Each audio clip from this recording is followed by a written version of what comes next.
side to see what can be done, what should be done. During this event, first we will present the report in general, and then we will jump into specific chapters to give you a feeling of how interesting the whole report is.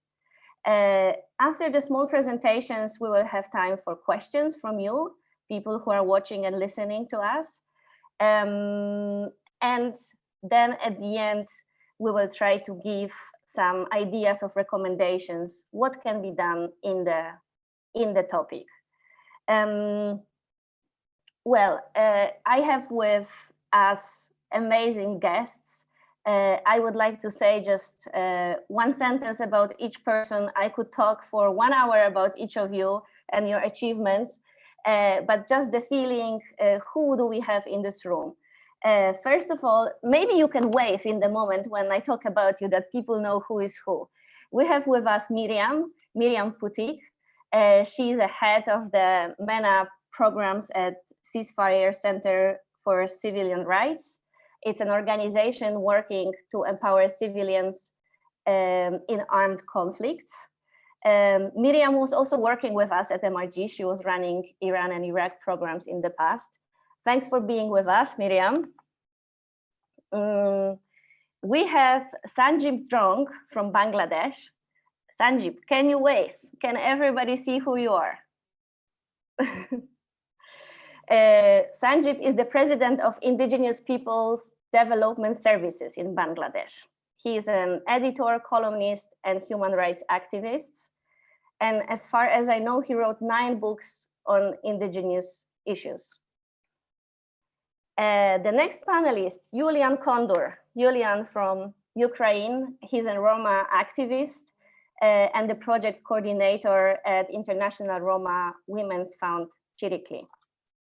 Thank you for being with us. The next panelist, we have Parvana Amiri. Julian from Parvana is an author, a poet, a teacher, and a project coordinator from Afghanistan. Roma, one of the most active people I ever met in my life. Thank you for being with us. She lives in Ritsona refugee camp. We have Parvana Amiri. Julian from Parvana.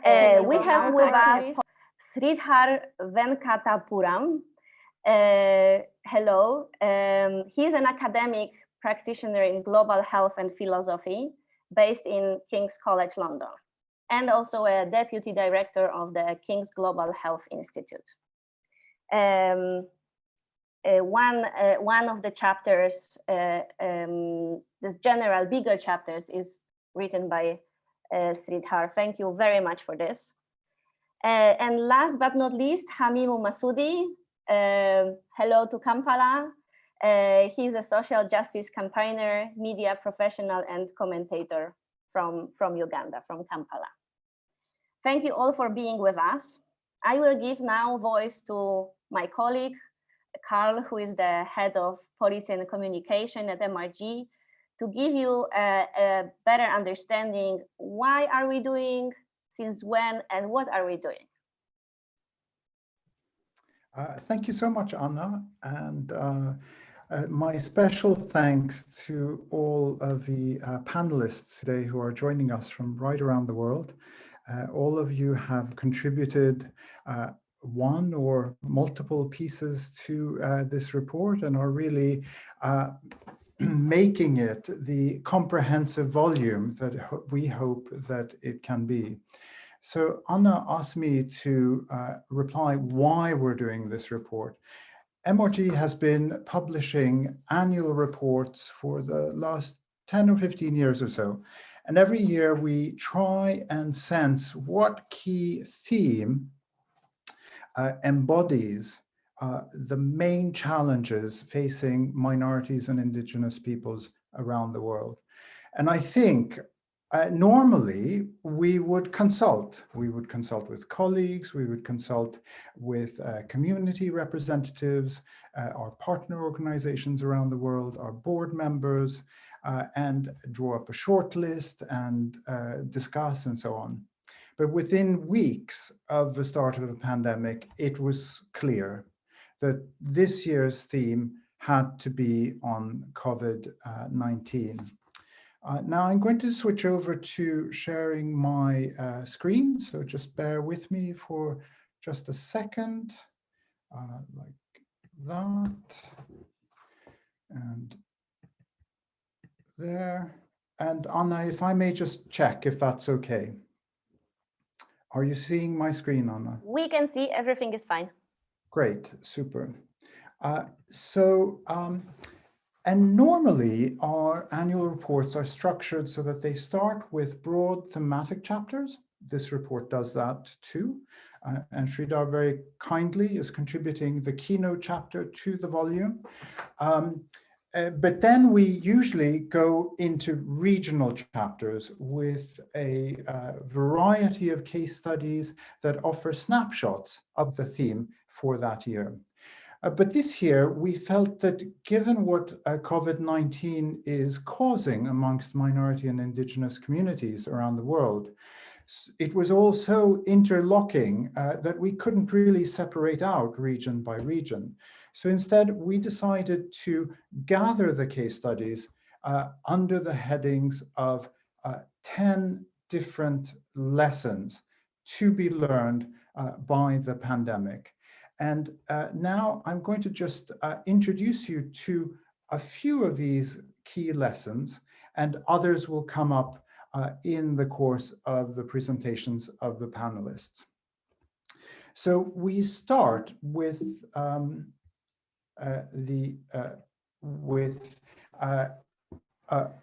a map just to introduce the case studies. And here you see that the case studies range widely right around the world, and they're grouped then under each lesson. And you'll see what I mean as I go into each lesson. The first lesson we start with is at the core, at the fundamentals of COVID-19 and its impact on minority and indigenous communities. And in a sense, the structure of a volume is like a ripple effect, that we begin with the crucial question of ensuring the right to health for all, universal health care coverage, quite frankly. And one of the case studies we have in this section is to do with Black Americans in the United States. Now, going into the pandemic, 11.4% of Black Americans were uninsured in 2019, did not have any health insurance at all. That's a 50% higher rate than for white Americans. Now, of course, that's only one part of a picture, that Black Americans encounter and face structural racism in all aspects of their lives. And this, together with the obstacles in gaining healthcare, means that Black Americans have far more difficult health outcomes across a range of indicators. They experience the highest mortality rates for all cancers, twice the national average for infant mortality, for instance. And this meant that with the pandemic coming on, Black Americans were particularly vulnerable. And sure enough, very tragically and very quickly, we saw that COVID mortality rates for Black Americans up to July of last year was just under 98 per 100,000, compared with 46.6 per 100,000 for white Americans. Now, the key theme or the key message of the report is that interlocking nature of the right to health and how many other aspects affect it. And so the other lesson that, the second lesson that we raise in the volume, again, this ripple effect from the core, is to do with housing and living conditions, the crucial right to adequate housing and decent living conditions. And here, for those of you who know MRG, you'll know that we're headquartered in London. We turned next door to the East London borough of Newham, and we asked a local community activist, Sita Holborn, to write about her own experiences there.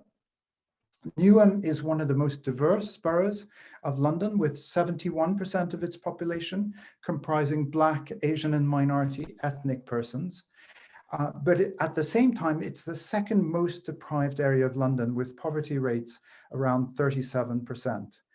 And Newham reported the highest death rate of any borough in the UK, with poverty rates around 37%, with 144.3 deaths per 100,000. And the borough had the highest excess death rate by the end of the first year of a pandemic.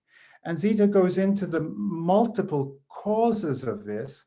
One is the discrimination in the workplace that Newham residents face, where as many as 36,000 do not even receive a minimum wage for their work.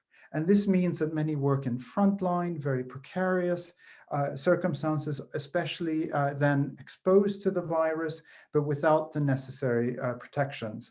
And the other key issue, and this gets to the lesson, is the lack of adequate housing. Gross overcrowding, and also many in the borough living at the hands of unscrupulous private landlords, not helped by the fact that gentrification is driving up rents, and that insecure employment and low wages making it impossible for many to get a mortgage. The next lesson focuses on the importance of land rights and environmental protection.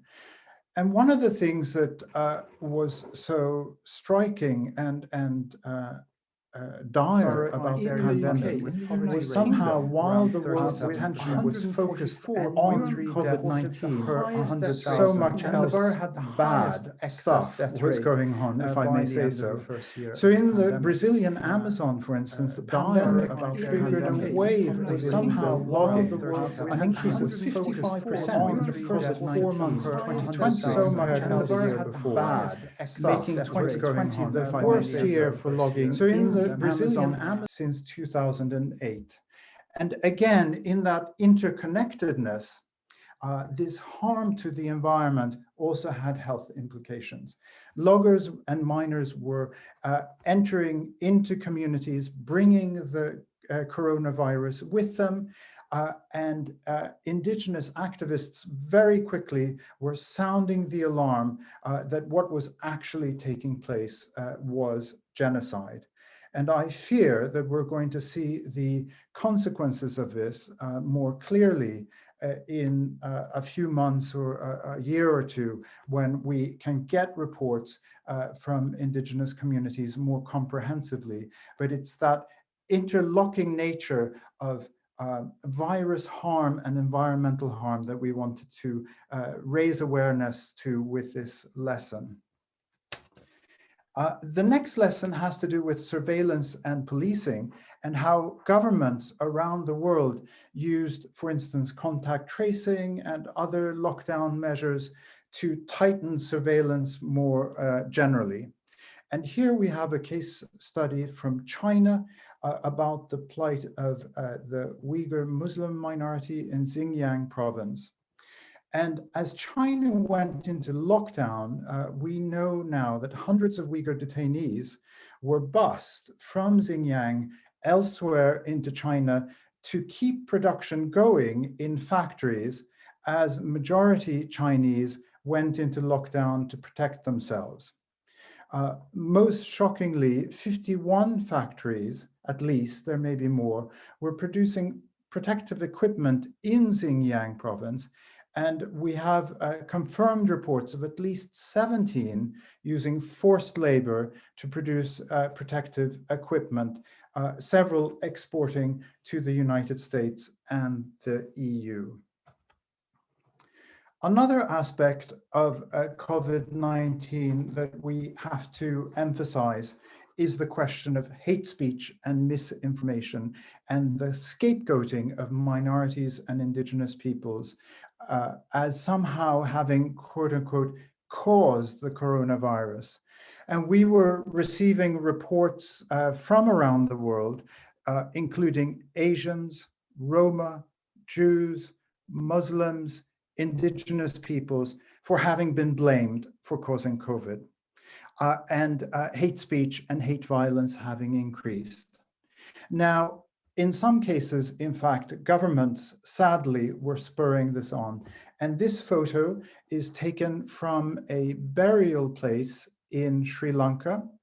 Those are Sri Lankan Muslims who are protesting an action by the government that took place in April 2020, when the government instituted a ban on burials and a cremations only policy for deceased victims of COVID-19, despite the fact that the WHO, other UN agencies had mandated both burials and cremation for deceased victims of the pandemic. And I think this particular case study is especially moving for me as editor, because it just seems so inhumane that families who have lost their loved ones can't even practice their traditions in saying farewell, in expressing their mourning. And this ban then contributed directly to a spike in hate speech directed at these communities in Sri Lanka. Another aspect is migration and displacement. And now, of course, we all know that one of the immediate impacts and effects in terms of government responses to the pandemic was the shutting down of borders. As many as 530,000 migrants and asylum seekers were displaced, and 16,000 unaccompanied children were deported from the United States within the first months of the pandemic, and under conditions in which they, sadly, on some flights, as many as half of those who were being deported caught COVID-19, and then upon return were, alas, spreading it in their communities. And this is especially true with Indigenous and other minority deportees to Central America last year. This particular case study that I've put on this slide is one from Sudan.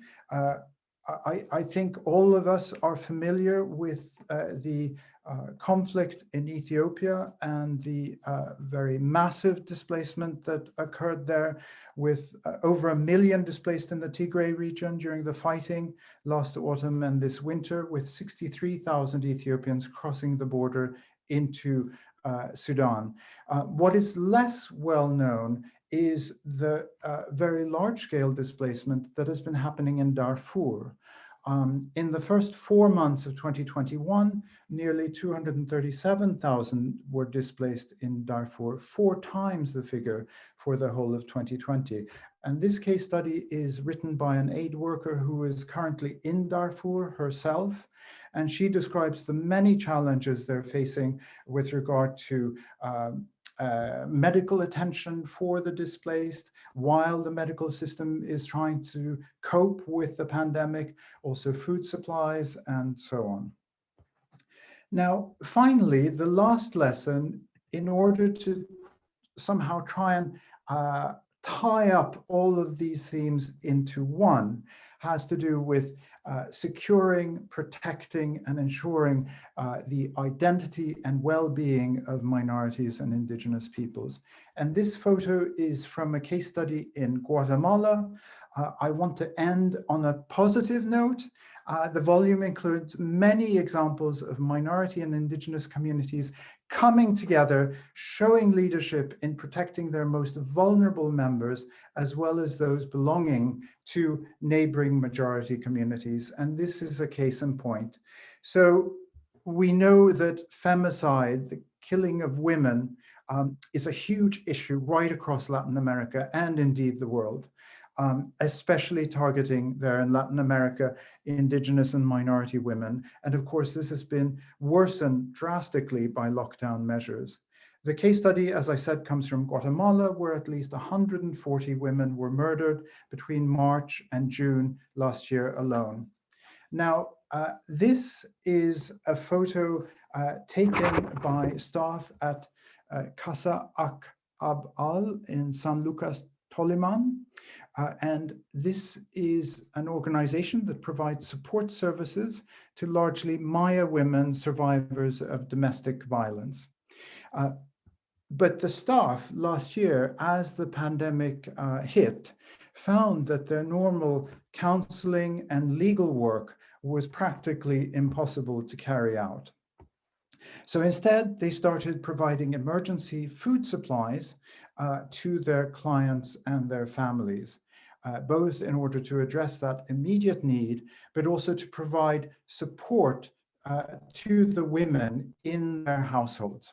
And in addition, they opened home and community gardens for domestic violence survivors to cultivate, both in order to address those immediate food needs, but also, as we all know, that cultivation, gardening can contribute to well-being and better mental health.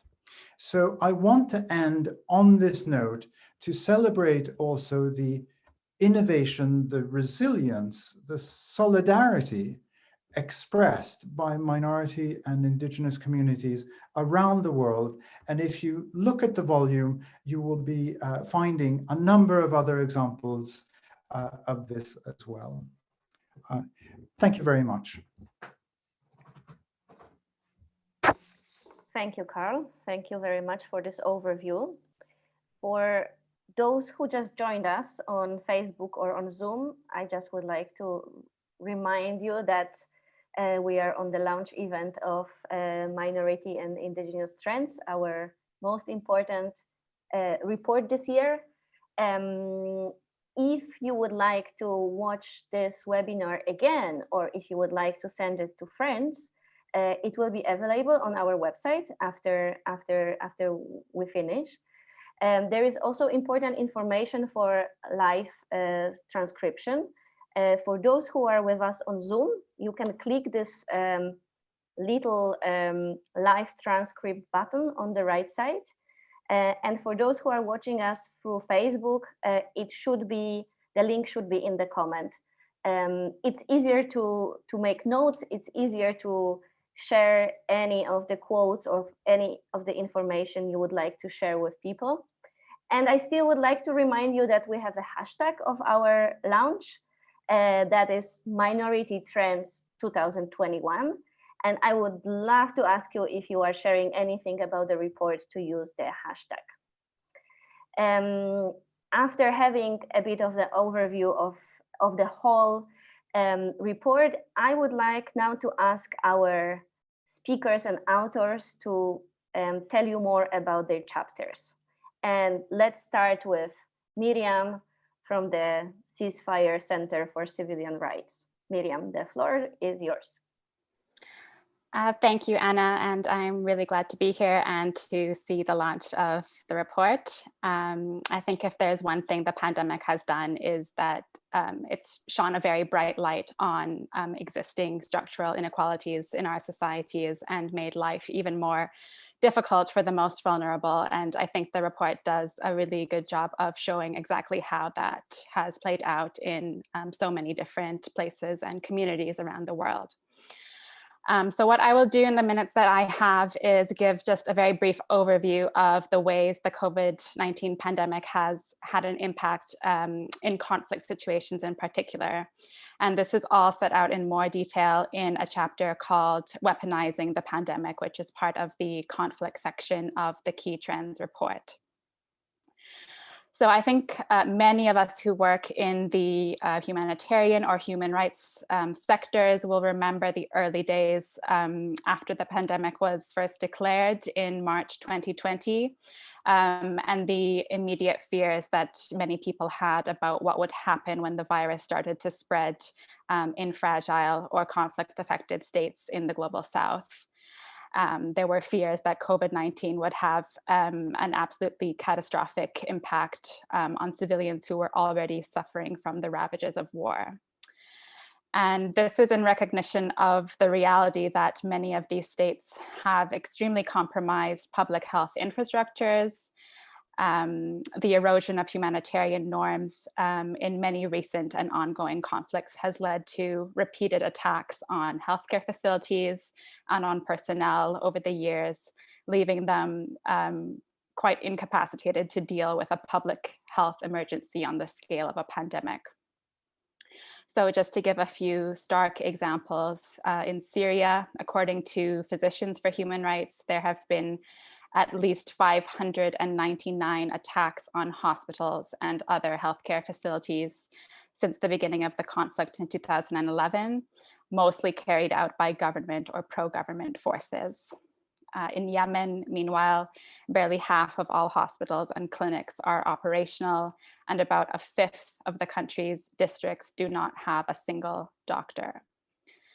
And so all these concerns led the UN Secretary General, Antonio Guterres, on the 23rd of March, 2020, to take quite an unprecedented step by calling for a global ceasefire.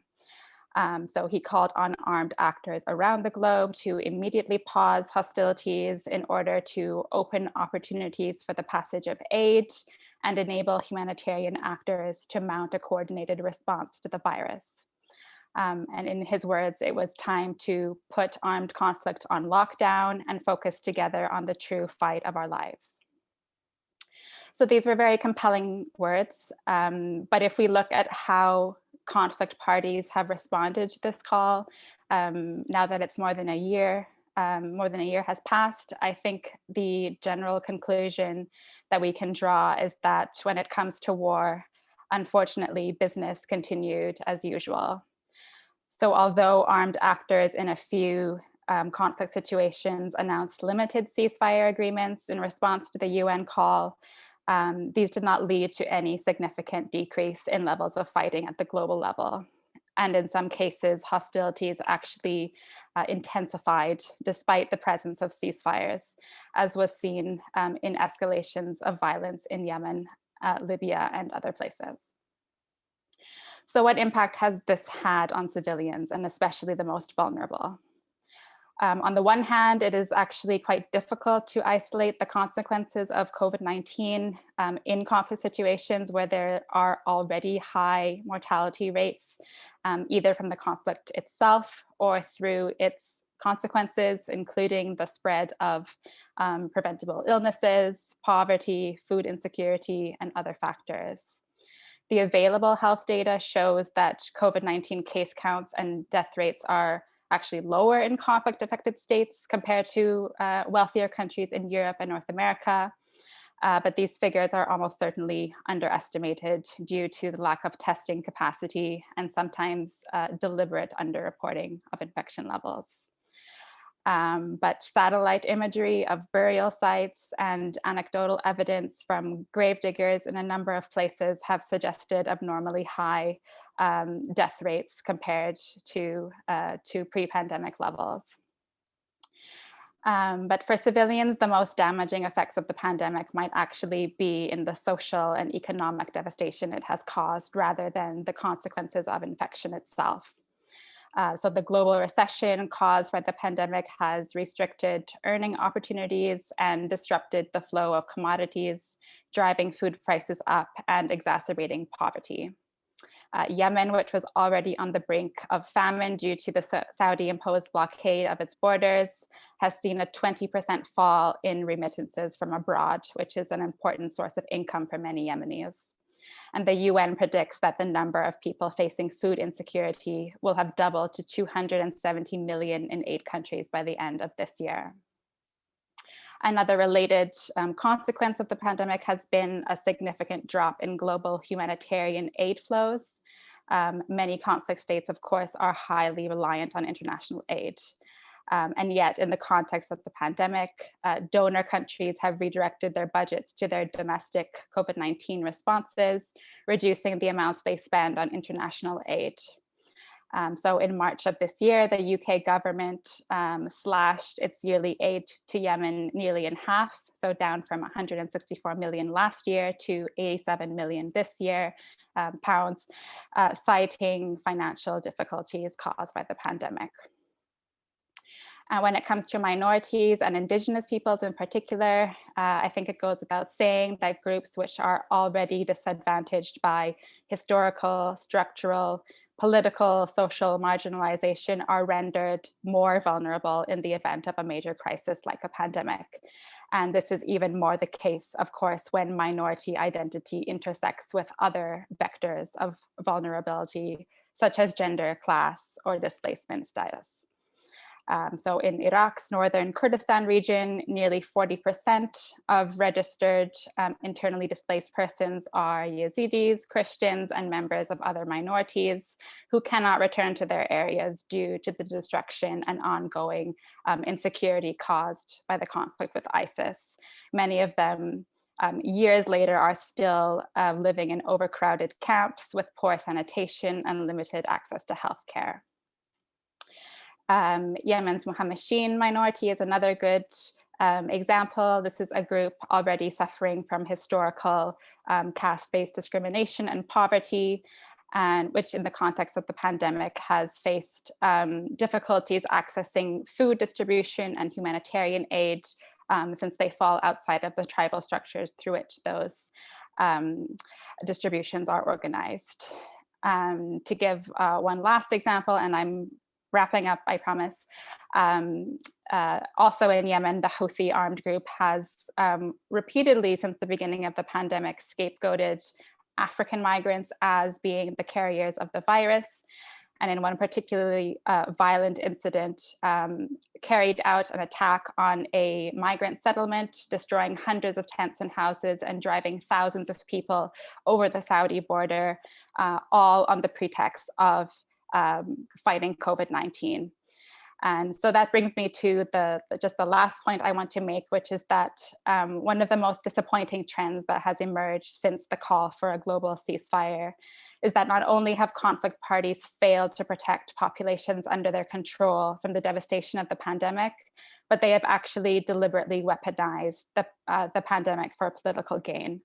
And I won't go into too many examples because there are many in the chapter, but this can be seen in the way that various parties to the conflict have blocked or intercepted humanitarian aid intended for civilians in order to bolster their own negotiating positions, to the way they have exaggerated their success in combating the pandemic in their own areas of control while blaming their political adversaries or their opponents in the conflict for causing all the devastation related to the pandemic. And so in all these cases, the unwillingness to put aside political calculations or conflict calculations in the context of a humanitarian crisis and the readiness to use civilians as pawns in that process is perhaps one of the most cynical effects of the pandemic and something that will have ramifications in the years to come. And so to conclude, just echoing once again the words of the Secretary General, when it comes to mitigating the effect of this crisis in the long term, it's not just about bringing the virus under control, but also to intensify our efforts towards putting war itself on lockdown. So thank you, and I look forward to listening to the other panelists. Thank you very much, Miriam. If anybody have questions to Miriam, please write them now in the chat. Hopefully we will have some time at the end of the meeting to come back to the questions. Now I would like to fly to Bangladesh. Sanjeev, the floor is yours.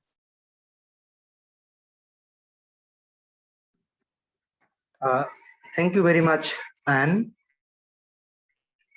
And I also thank for this opportunity to speak few words on behalf of indigenous peoples from Bangladesh. I belong to one indigenous community. It's called Garo Indigenous Community. We all know that the COVID-19 has had a devastating impact on indigenous people's life around the world. Here, it is widely recognized that indigenous peoples are among the most vulnerable and marginalized in Bangladesh.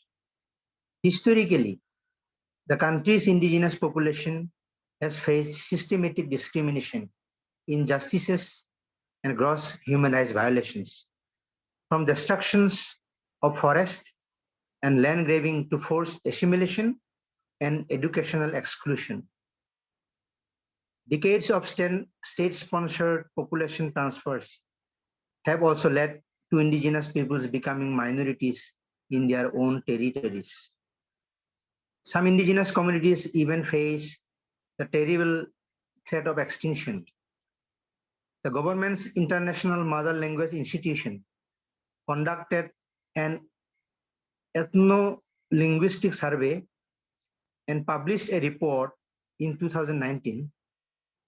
This survey found 41 mother tongues in Bangladesh, of which 99 are spoken by indigenous communities, and 14 of those are at risk of disappearing. The COVID-19 has heavily impacted the lives and livelihoods of indigenous peoples in Bangladesh.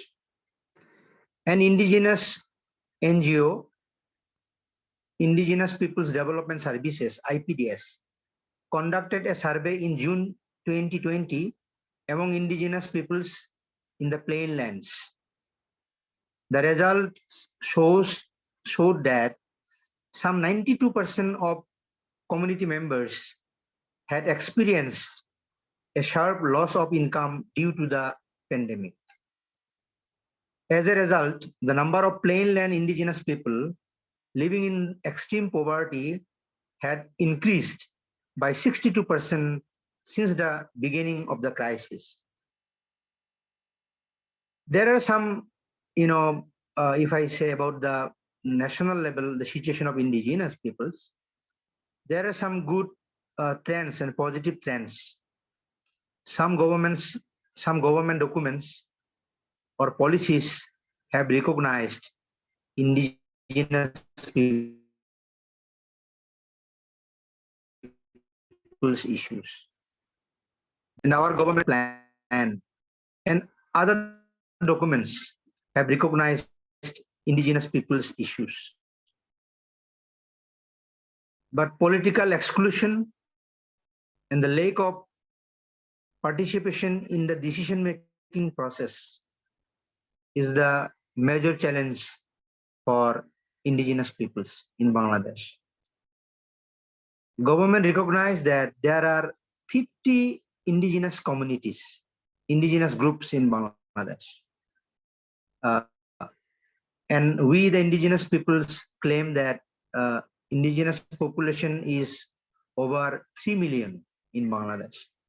But we also face the lack of disaggregated data about, different indigenous communities in Bangladesh. Another major challenge for indigenous peoples is the recognition of their ancestral land rights. Mainly indigenous peoples in Bangladesh live in the remote areas, in the hills, mountains, and forest areas. And they claim that they have the right to their ancestral land, customary land. But our regular laws or land laws policies do not directly recognize the ancestral land rights of indigenous peoples, customary land rights of indigenous peoples. So we, the indigenous peoples, have been demanding for many years for separating, for the formation of separate land commission to address indigenous people's land issues. In this pandemic, what we have been experiencing is that many indigenous peoples living in the cities and towns and who are engaged in informal jobs, like jobs in garment sector, beauty parlor sector, domestic service, and in the restaurants and hotels, and in other, what they call like as security guards or other informal companies, they faced, losing their jobs. And many indigenous peoples who had been living in the town and cities, they had gone back to their villages and they could not come back to the cities for joining their job. So we have been demanding to the government that special measures, special attention should be given for supporting indigenous families for their survival. Our government is trying hard. Government is allowing some economical package for poor people. It is very difficult for Bangladesh, but I think this is a good step, positive step, and some indigenous families also receive some support from the government. But that is not enough. There is a completely uncertainty in the life of indigenous communities and poor people.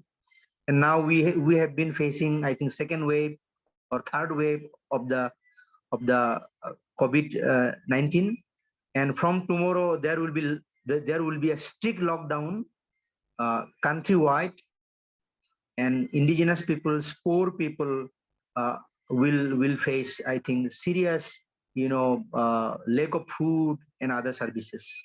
So our recommendation to our government is that a special package is essential for the protection of indigenous peoples and for their survival in this pandemic.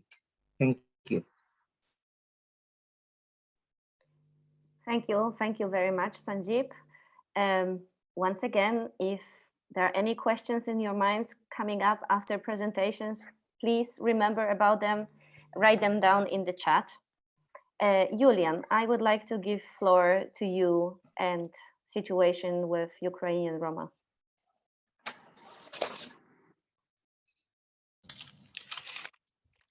Thank you, Anna. Greetings to everyone watching us, and to all panelists, speakers. It is my pleasure to be with you, and I will not get tired repeating it. It's always working with MRG is always, built on enthusiasm that we have, that we share as people who cannot stand aside to challenges that we face and the challenges that people with whom we work face. So in the chapter that I was working on, well, actually, I have to give credits, first of all, to Nina, a wonderful person whom I don't know personally, but we managed to get in touch online with the beauty of modern technology. And of course, Nina, I mean, all credits go to you if you watch us.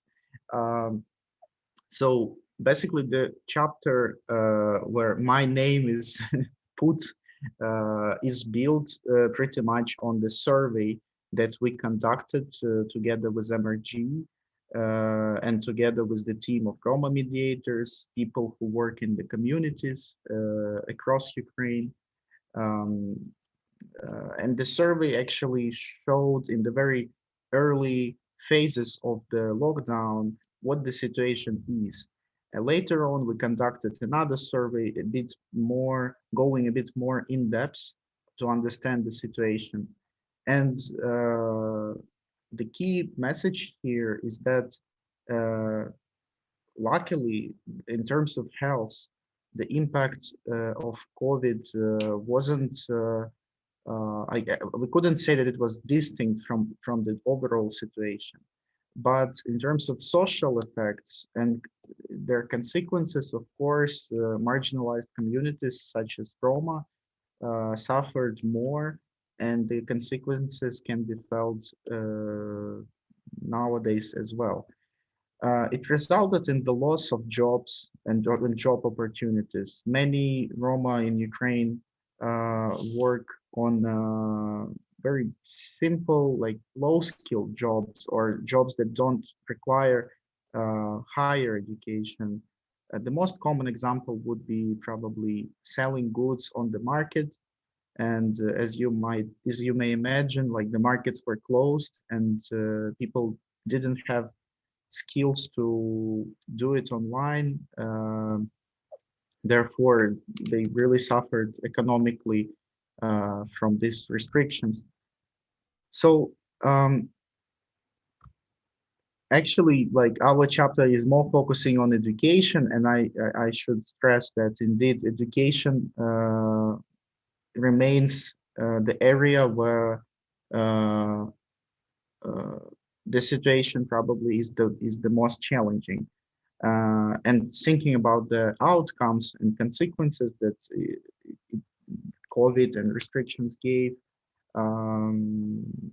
I think that's the reason why we put so much attention to it, and we devoted a special chapter to it. As Carol mentioned in the beginning, something that unites, or not so much unites, but rather some trends or tendency that we can see in various communities across the world is the housing and conditions for surviving during the lockdown, basically. And of course, when it comes to education, having a good home, a decent home, and having access to the basic living standard, so to say, is something that was not fully realized for Roma in our country. And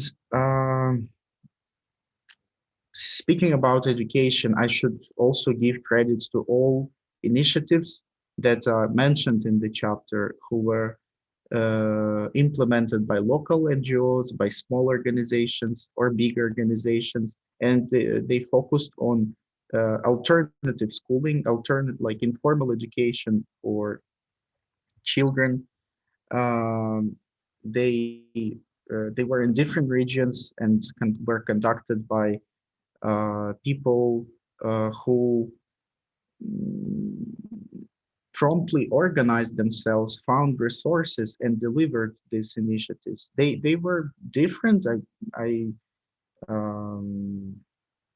I think you can explore more in details in the chapter what they were and what they are still. Some of them are running. But in my short intervention, I would like to focus on some other things that are not mentioned in the chapter, and probably, but I'm sure they are visible in other chapters. As I said, they very much intersect with each other. So 2020 was in general a very challenging year, and in Ukraine we had observed various like waves of anti-Roma sentiment related to lockdown.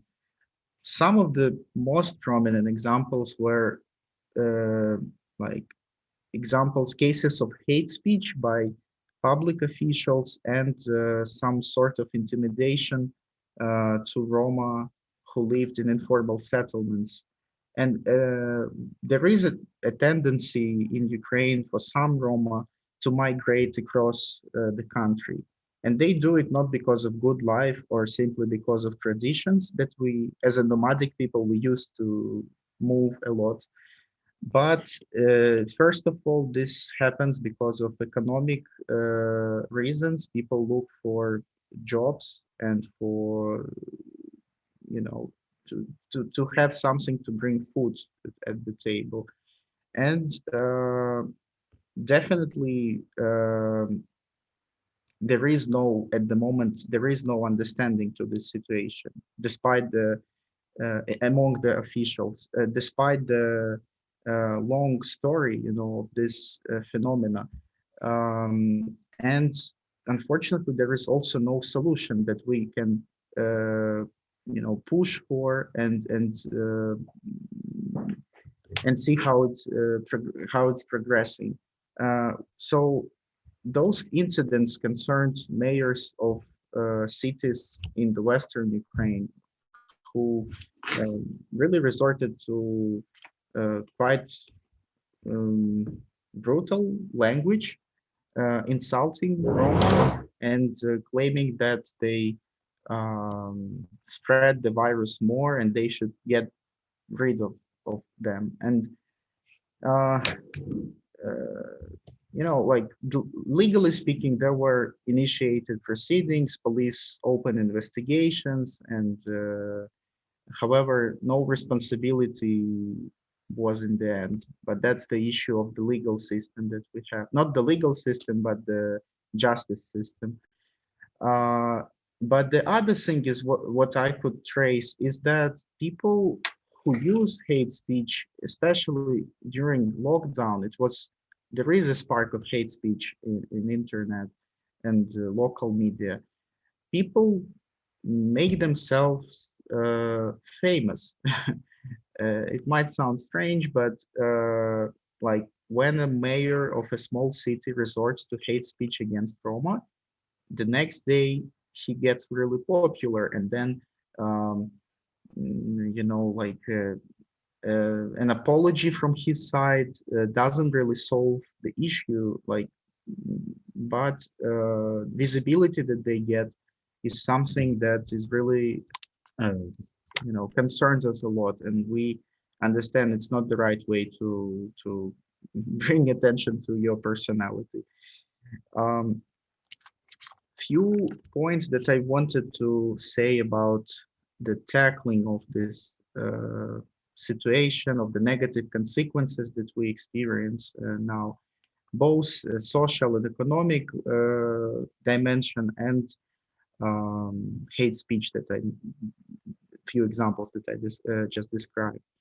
So speaking about social dimension, economic, initially we started to help those in need, especially in rural areas across country.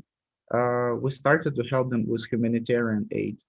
We were really happy to have some of our partners almost immediately since the introduction of lockdown, helping us with resources to distribute food and sanitary packages.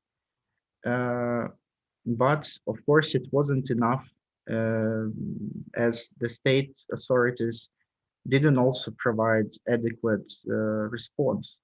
There were also like food and sanitary packages distributed by the state authorities, but the amount of that support was very low, and to our knowledge, it's not that many Roma who benefited from it, especially those who do have problems with the personal documents and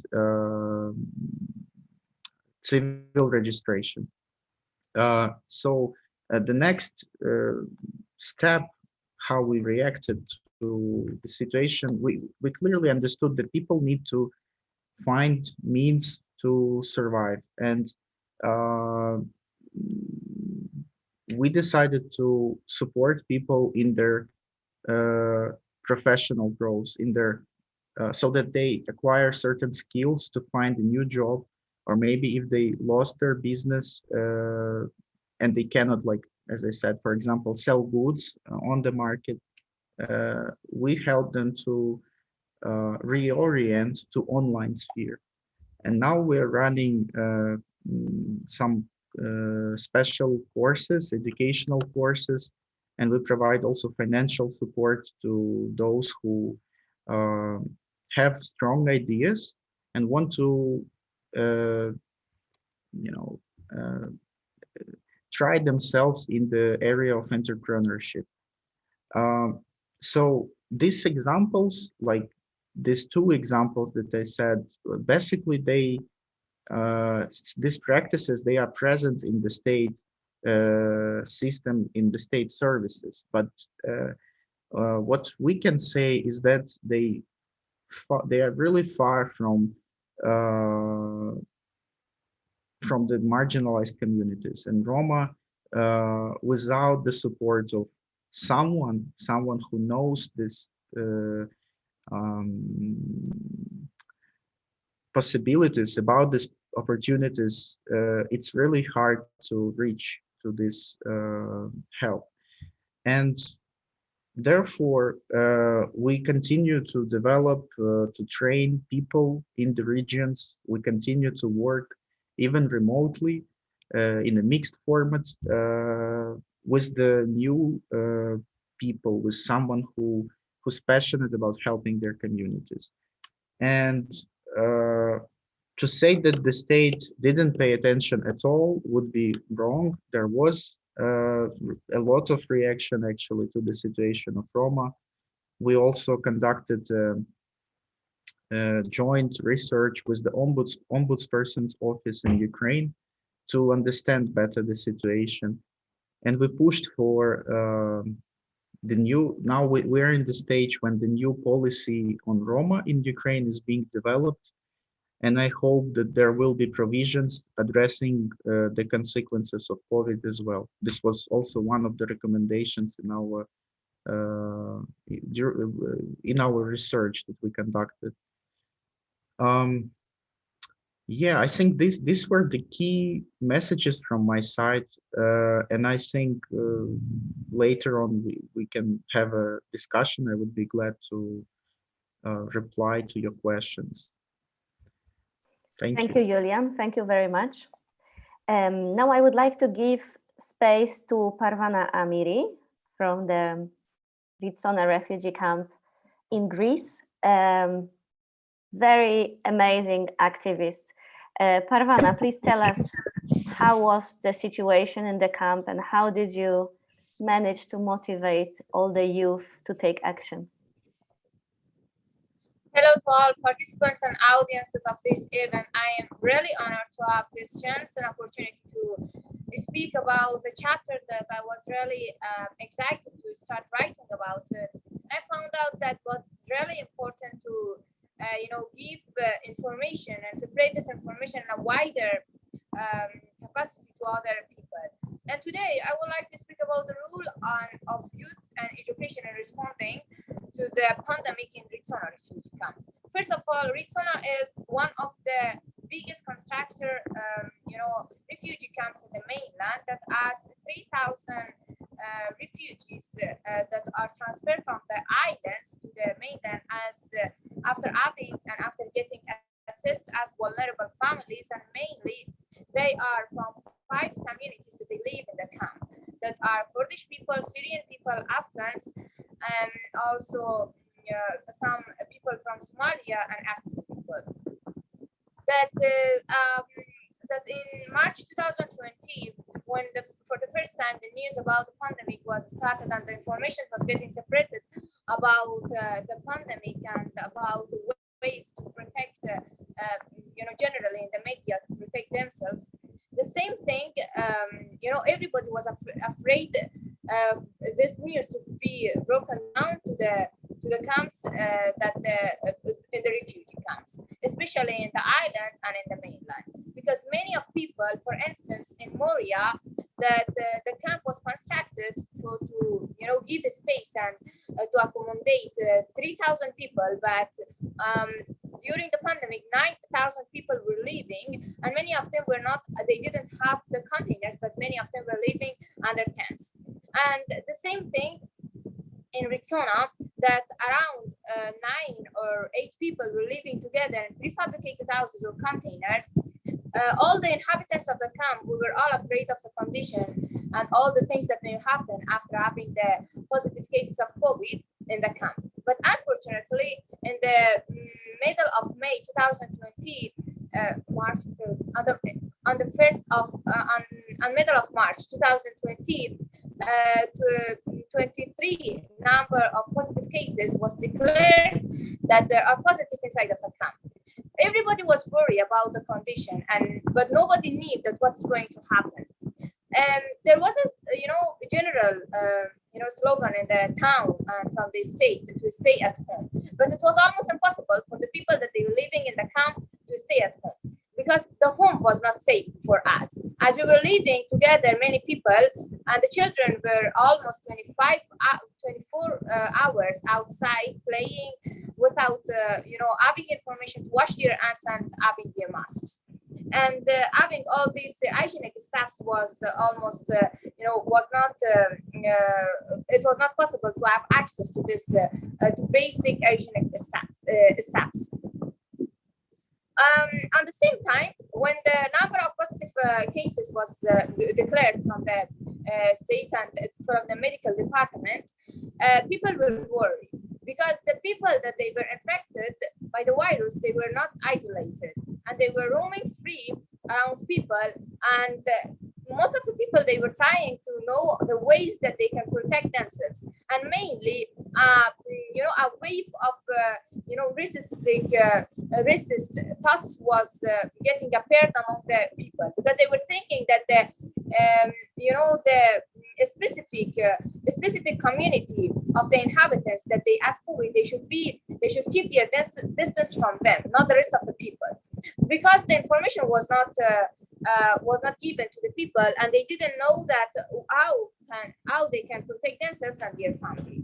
On that time, the only thing that came out of my mind to do for the people, as long as I had the information from the media, was to know how can we share this information among people, because it was almost impossible to give information by going, one by one to your containers and to give this information, and or to have a public campaign. So for this, by getting information like medical information from the medical department of the camp, and also having the support, having the collaboration of IUM team inside of the camp, I could call a number of young people from different parts to participate in this workshop and get the information. After having the information, we started making the posters, and after preparing the posters, it was handmade posters. We could hang them all around the camp on the walls, and by this, like this, we could give information, like basic information, at least to know how to wash their hands, or to that washing hands is one of the basic steps to protect themselves and their family. And the second hand was to have somehow a free campaign of giving information. And there was another declaration of giving responsibility to each person in the camp to share this information in a concrete way and be concerned about the information and to give it to their neighbors and the people around themselves. Like this, each person could surround and could spread this information in the area that they were living, and it could help them in a way. But of course, the other hand, we had also the the educational activities inside of the camp that unfortunately during the pandemic we had to stop it. But it was not only about Ritsona. In the other camps, there were people that they were trying to cover, to separate the informations, and they were the main machine of, separating informations, collaborating with the NGOs, and also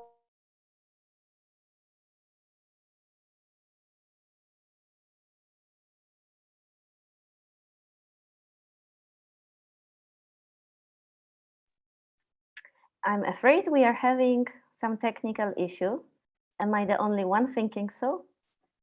No. Okay. Okay. I think we lost Parvana, unfortunately. I really hope she will be able to rejoin the call.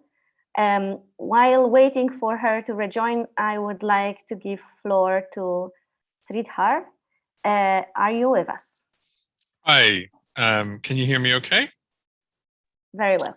So thank you everyone for making the time to join us today, and thank you very much to all my fellow presenters. It's been quite extraordinary to listen to all of your presentations and also go through the report.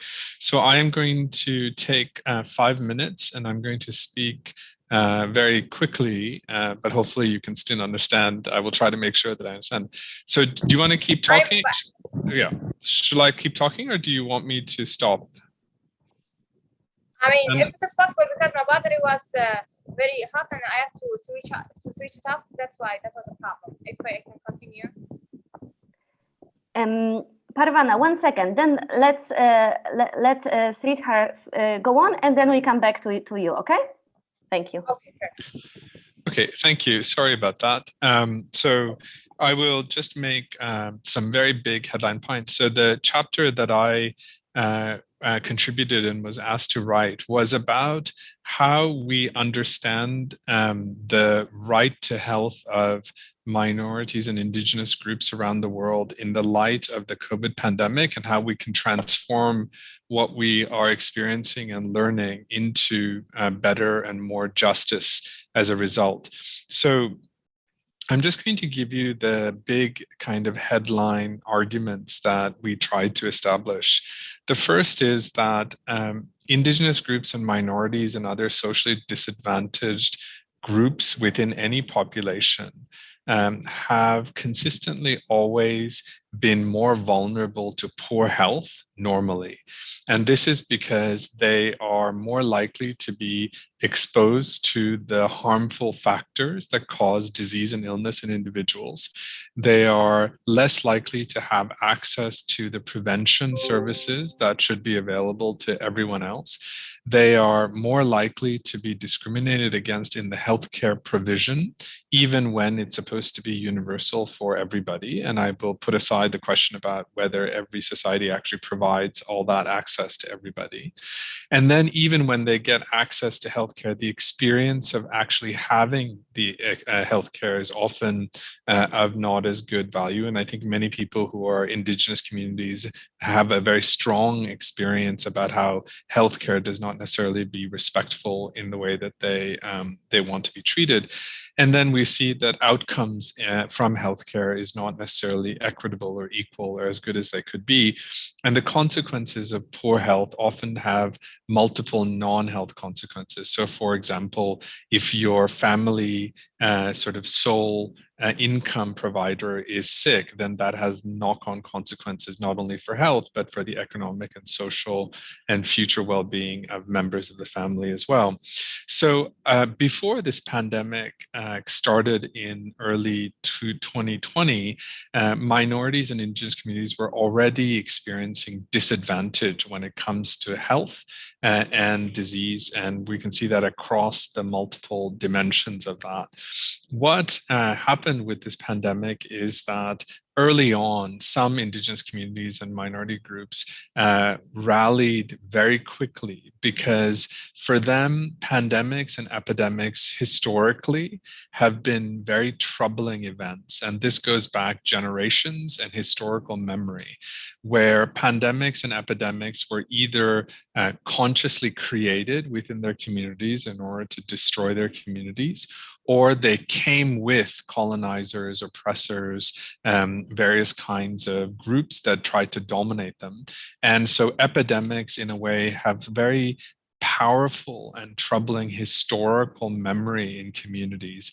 And then more recently, just very recently, within the last 2 decades, some Indigenous communities, such as in Canada, New Zealand, Australia, also had the experience of the SARS epidemic. And they've recently had an experience of how their governments dealt with those epidemics and how they did or did not protect Indigenous communities within that.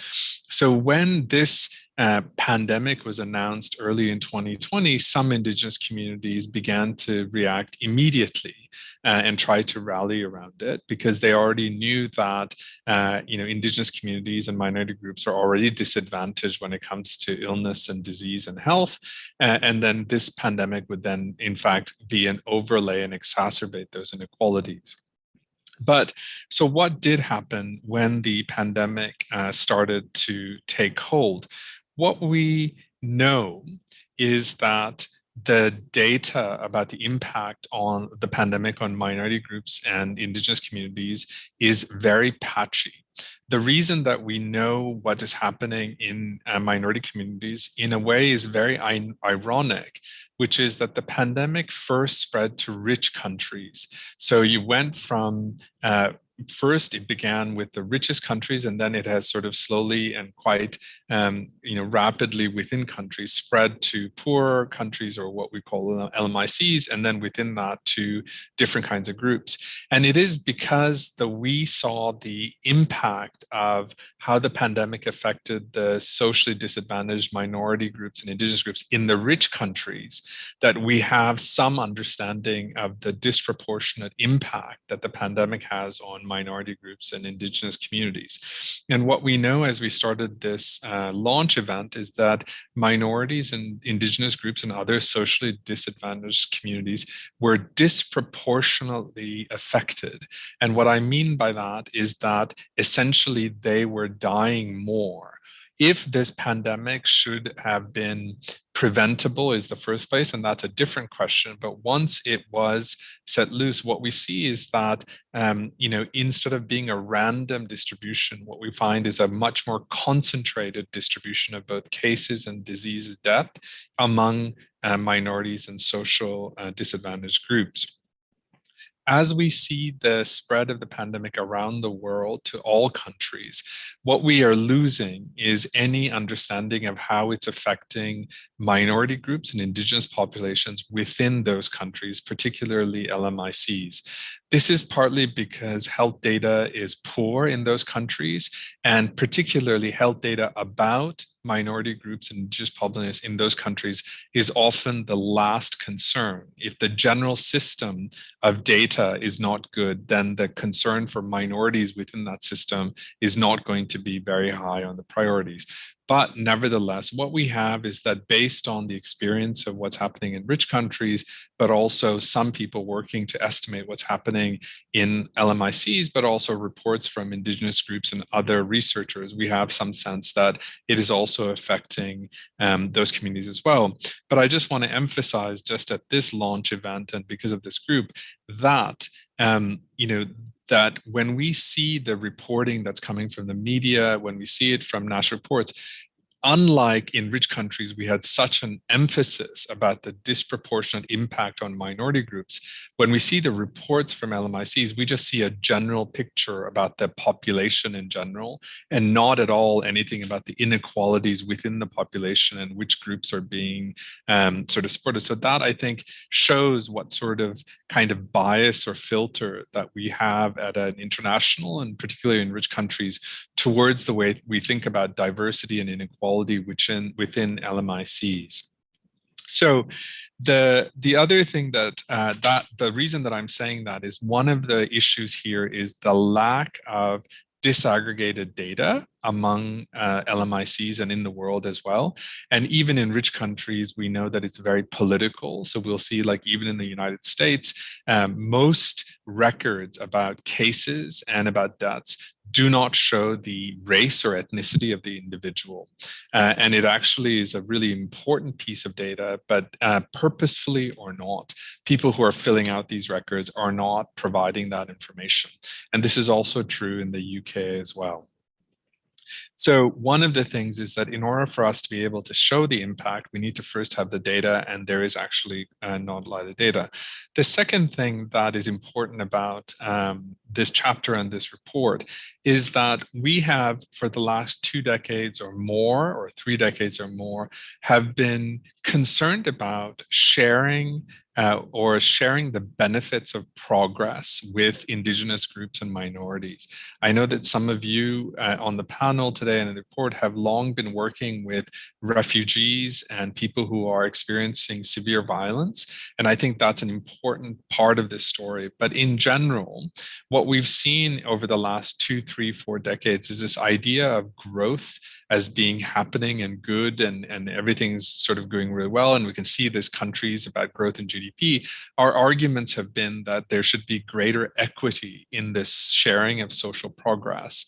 What's happened now as a result of this pandemic is that we're actually arguing that the pandemic has made inequalities and deprivations worse among minorities. It's not about sharing the benefits that we're focused on, or I would argue is that we actually need to recognize that minorities and indigenous groups have actually are suffering disproportionately the harm from this pandemic, and that therefore we need to actually have policies that target their well-being and their health in order to improve their health and well-being. And why this is important is that while we have talked about how indigenous groups and minority groups have poor health and all the different ways I pointed out earlier in the different ways they experience inequality and justice, this pandemic and also the social movements that it has encouraged and motivated shows that at the core, at the foundation of the inequalities is this thing which we now can say out loud, which is structural racism and structural injustice. Even the most sort of, well-meaning and progressive social epidemiologist would be talking about the social determinants of health, but very few until now would actually call this the source of minorities and other indigenous groups and the systematic and intergenerational exclusion from health opportunities is because of structural racism that is reflected in the different kinds of ways that institutions, policies, etc., seek to dominate, oppress, exclude minority groups from social institutions. And I think this is probably one of the first times that I have been able to talk about this or articulate this without there being so much pushback saying, oh no, it's too extreme, we're not going to be able to say something like that. But this is, I think, what we really are talking about in the future, is that we don't talk about just changing the material conditions and addressing poverty, is that what we really need to talk about is the intergenerational and long-term way that institutions have been designed and continue to work that actually show structural racist views, policies, and exclusions. And this is actually one of the sources of the long-term disadvantage of the health that causes health inequalities in societies, particularly excluding people who are indigenous and racial minorities. The last thing I want to say, and there's so much, and I just really encourage all of you to read the reports and the chapter that I've written. The worry that I have, and the thing that I want to sort of talk about, is that, as you will all be able to recognize, many countries implemented one blanket policy in order to respond to this pandemic. And even at the international level, the international organizations such as the WHO simply had one kind of policy they recommend. They would say something like, oh, what we should do is test, trace, isolate, and support, etc. And many countries also just implemented one policy towards containing this pandemic. And the thinking behind that I won't go into, but what I want to highlight is the idea that public policy, one generic public policy, will solve the problem, actually has lots of costs to people, because those generic policies are based on some sort of view about what the average citizen is like, or what the average person that they're sort of designing these policies are for. And very clearly, these policies are not geared towards indigenous groups and minorities and their particular interests. And that has created a great amount of harm, not only whether or not it actually protected people from COVID, but it's brought about a lot of social, economic, cultural, psychological harm. And so one of the things that we need to talk about, and hope that we will emphasize in the future, is that any kind of recovery policy that governments take in at a national level or international level cannot just be one generic blanket policy that they hope to help as many people as possible, but they also need to be tailored to the specific context and the needs of minority groups and indigenous people. Because the argument is, because every person has a right to health, and that they have sort of basic human rights, and they have those claims to be considered equally by government policies. And I hope that international organizations also come to rethink this idea of recommending one blanket policy for all people everywhere, without thinking about the costs that are disproportionately faced by minority groups and indigenous groups as a result of that kind of generic approach to public health crises in the future. Thank you very much. Thank you very much, sweetheart. It was very interesting. I would love to get back to Parvana. I'm happy that you managed to connect again. Thank you very much, dear Anna. And as I wanted to continue about the another part of the activities that was done by the young people, also in connection with the rest of the communities, and also with the adults together, through the classes that was managed and organized by the community in Am. And it was the same in islands, that there were a number of the classes by the different initiatives, NGOs like Stand By Me Hope are the main NGOs that they started giving the classes and educational activities that they had with the refugees and for the refugees, in order to give space for all those that they have experience in teaching and to give the information through the educational programs to the people. And we followed the same process, but unfortunately, after a while, the number of the infected people was also getting somehow decreased and in some level increased, and giving the information by hanging the posters was not was not anymore sufficient in order to spread the information. We had to find out the other kind of another way of giving information, and for this even we were not able to use social media to use social media to give the information by that. But what we all noticed and experienced during the pandemic is that there is a time that everybody is treated equally, and it is only sharing and caring that can make a positive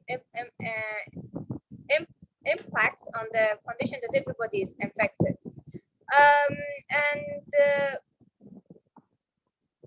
So I think that's it.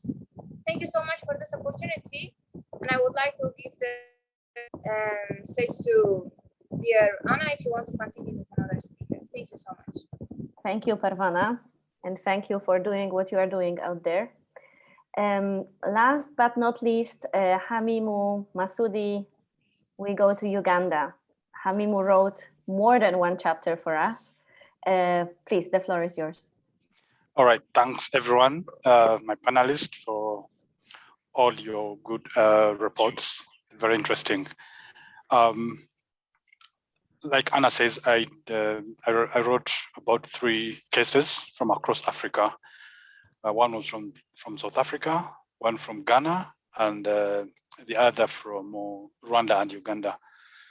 But I'll start with South Africa. So, like most of you know, South Africa has its own history of apartheid, and that has definitely created social discriminations, and groups of people have been discriminated unfairly, and they cannot access jobs, and they struggle really, and that has created a very bad situation where hate speech easily breeds and builds.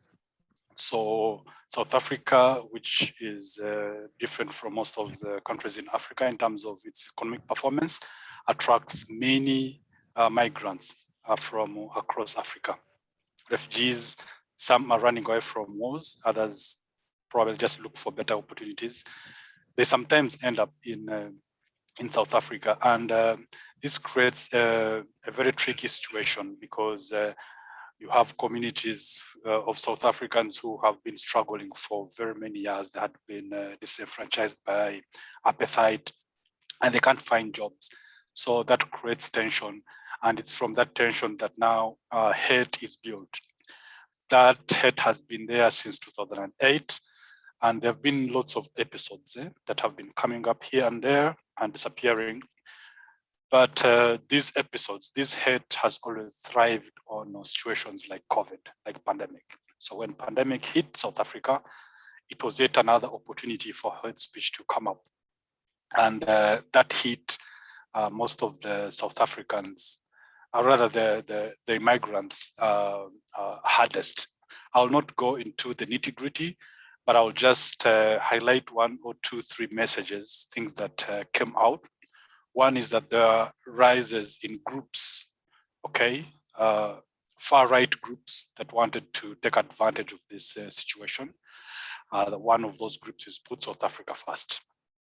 And it took onto the streets, and they had to ask the government of South Africa, that they should do a couple of policies to throw away migrants, and also to throw away the refugees and these other things.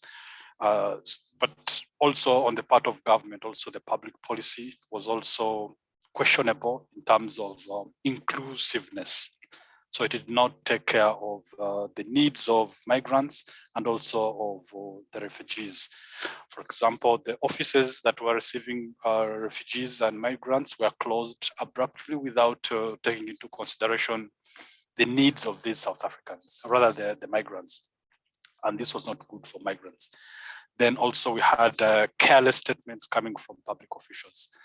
And all these were not good for migrants. But what I could say from this piece, this article that I wrote, is that hate speech built easily because there were already discriminations that were already going on in South Africa. And I think for me, what I would conclude is that if there is going to be any good policy in such circumstances, is that we need always to address existing differences that happen in society. The other two case studies one involved the indigenous communities of Rwanda and Uganda, the Batwa. I will not go much into that other than say that they were discriminated because they also had a history since colonial days. They are displaced. They don't have land. They were not reached by information. The SOPs, the ones that were the information that was being displayed to help people cope, they were left out because they were speaking a different language from the rest of the community. Then in Ghana, it was the same thing. The Buduburan refugee camp is made up of Liberians who had existed in Nigeria, in Ghana for so long, and the camp had been closed. And there was a group that was caught within the cracks. They couldn't leave. And when the pandemic struck, they had nowhere to go. They couldn't find job. They were not reached out because they were invisible. They were not known. And this created very unbecoming situations for these communities. And there were a couple of interventions from government, some of them good, but others from individuals. Like one artist who came up and started, coming up with masks, creating masks and involving this community that has been impacted to make their own masks. That was a good intervention. Then for the Batwa, the indigenous communities, we had goodwill from individuals. Okay, neighbors just stepped in and just helped, but the state, the governments were silent. They were not, bothered by what was taking place among these communities. So I would want to stop here and get back to Anna so that we can proceed with the program. Thank you very much. Thank you very much, Hamimu. Thank you, all the speakers. I have to confess, I invited just two interesting panelists here, and we could listen to each of you probably for much, much longer. It's a pity to ask you to speed up and to take less space. Each of your chapters is important, but I hope that this will only encourage you people who are watching to check the report in details. If any of you would have a very concrete question to any of the panelists, please come back to me. The panelists agreed to get in touch with you later. This goes to journalists, but also to anybody who is interested.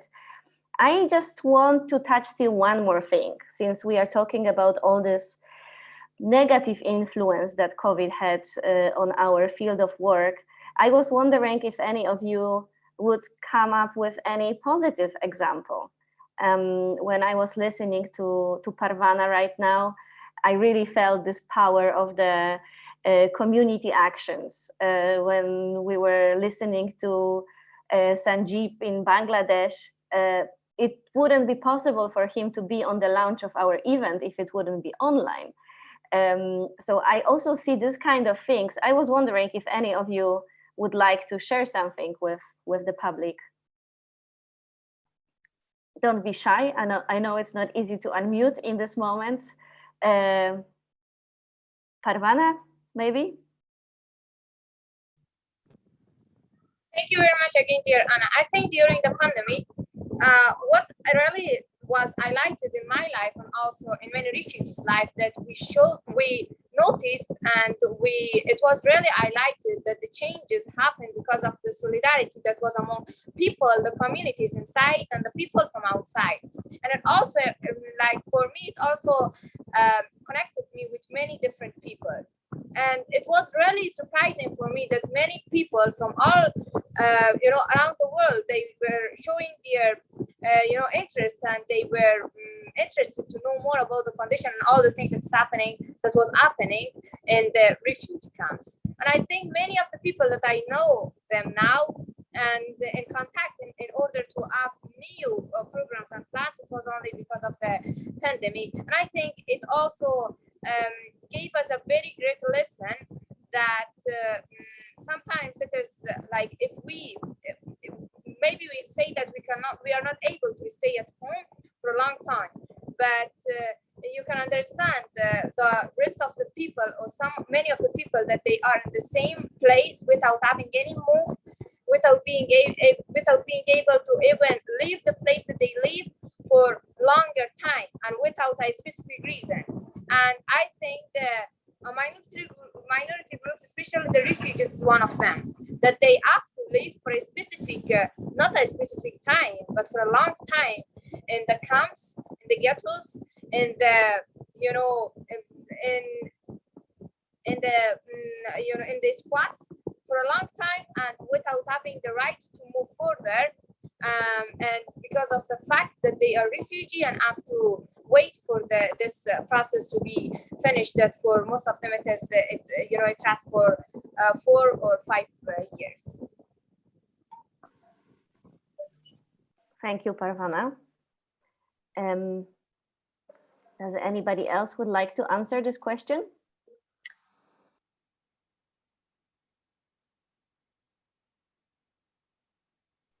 I've seen some microphones unmuting, but then muting again. Okay, Carl, I would like to give space to you to tell us and the world and the governments and the societies what can be done. What can be done to make the situation maybe a bit easier, better, and to be ready if situation like this would repeat one day. Can I say, Anna? Yes, of course. Yeah, Anna, thank you. I think you all, my friends, can imagine that about the situation in Bangladesh. Almost our imported vaccines almost have been exhausted, and there is an uncertainty of the availability of the vaccination. Like our government is trying hard, yes. They are contacting with Russia, with China, and even in other countries. India failed to keep their promise. Our government ordered a good number of vaccines from India, but they could not provide according to the contract.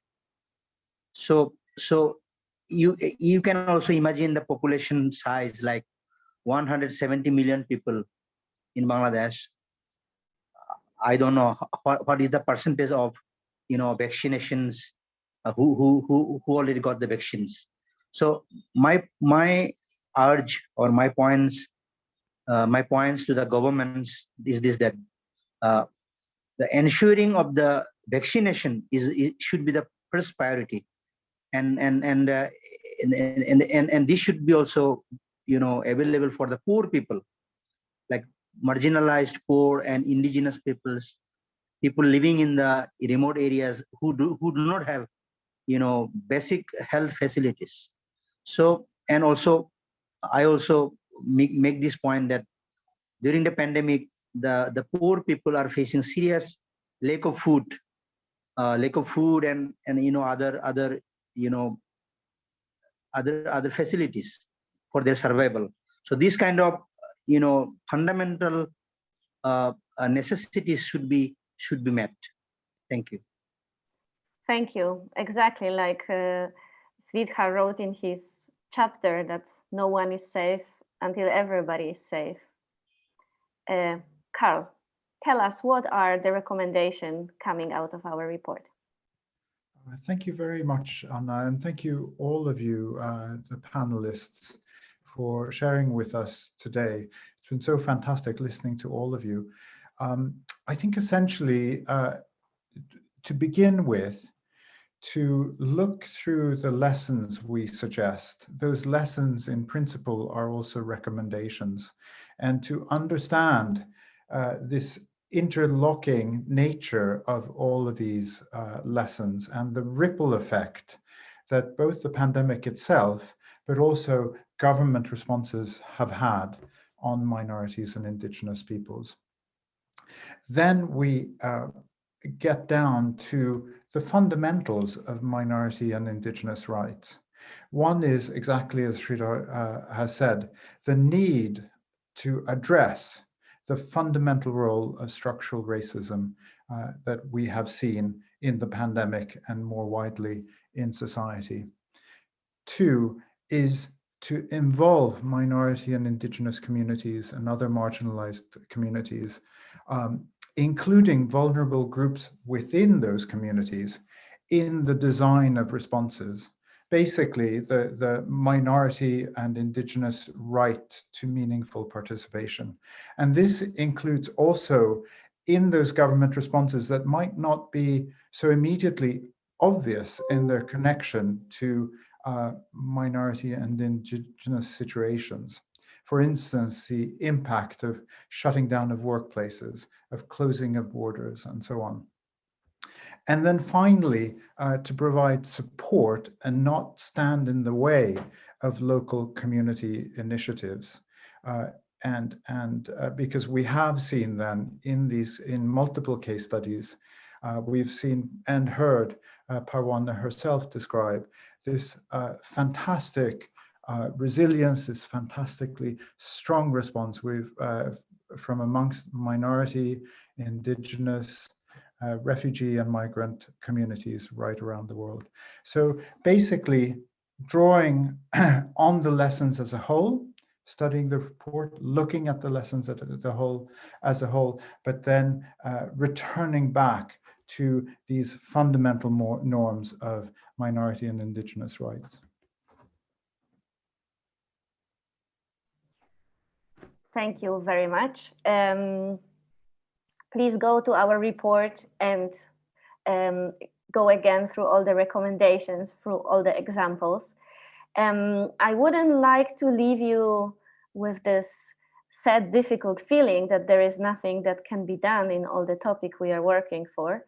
So I prepared 5 points for you, how you can take action for minority and Indigenous rights. First thing is very obvious. You have to read our report. You can see it on our website, minorityrights.org/trends2021. There is an online version. There is also PDF that you can download.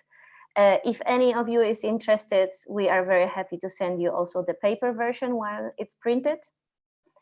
So read the report, get informed. Second thing is join the debate on the topic. You can share our report, you can quote our amazing speakers of today. You can invite your friends or family to watch the webinar again. You can also invite representatives of minority groups to your channels, to your media, to your programs, to give space to those topics. Third thing is to discover other resources that we as MRG are producing. On our website, you can find all the publications and also World Directory, that is a baby of Carl, amazing source of information about all the possible minority groups in the world. If you think that our work is valuable, please help us, support us to support those who need support by donating. You can do a donation once, or you can do monthly donation. You can find all the information on our website. And the very last thing is to follow us, to join our social media channels, to subscribe to our newsletter. This webinar is only the first webinar on the topic of influence of COVID on minority and indigenous peoples. After summer, in September, in October, we will organize more of those webinars. And to get to know about them, you should receive our newsletter, not to miss the information. So I once again would like to say huge thank you to all the people here, to all the people who came to listen. Stay with us and, well, once again, read our report. Thank you very, very much. And that's it for today.